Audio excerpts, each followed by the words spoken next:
Ma'am, follow up ko lang po yung request ko kasi kanina pong umaga yun eh. Antay ka na lang dyan, tatawagin na ni pangalan mo. Ma'am, 5 PM na kasi ma'am eh. May update na po ba dun sa request ko? Ay, nakaalis na yung pipirma. Balik ka na lang bukas. Eh ma'am, ang layo pa po ng pinanggalingan ko. Eh, kami nakakaalam yung sistema dito. Attorney, yung mga empleyado po ba ng gobyerno na matataray at hindi maayos ang sistema ng serbisyo, pwede ko po bang ireklamo? Legal po ba to?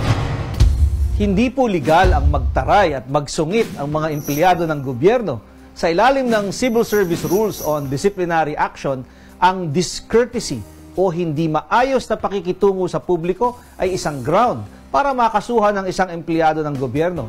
Ito din ay paglabag sa Section 4E at Section 5D ng Republic Act 6713 o yung Code of Ethical Standards for Government Employees na nagtatakda na dapat maging magalang, maagap at tumutugon ang mga empleyado ng gobyerno.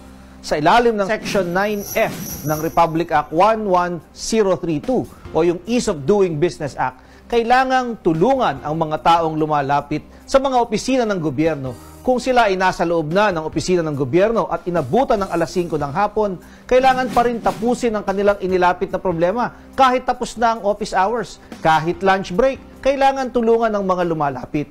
Ang mga lumalabag ay maaaring ireklamo ng kasong administratibo sa kanilang head of agency, sa Civil Service Commission o sa Ombudsman. Attorney, nakita ko sa social media ang sayawan at kantahan ng mga opisyal sa City Hall habang nasa loob ng opisina. Legal ba to? Hindi po yan legal. Hindi maaaring gamitin ang opisina ng gobyerno para sa kantahan o sayawan, lalo na kung oras ng trabaho. Ito ay maaaring maging ground para sa kasong administratibo. Ito ay misconduct o conduct prejudicial to the service.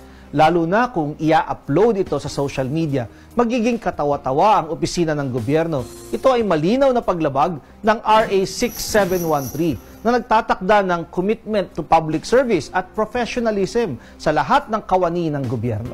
Attorney, nagpapaikot ng solicitation letter yung kakilala ko sa City Hall para sa nalalapit nilang talent contest. Legal ba to? Hindi po ito legal.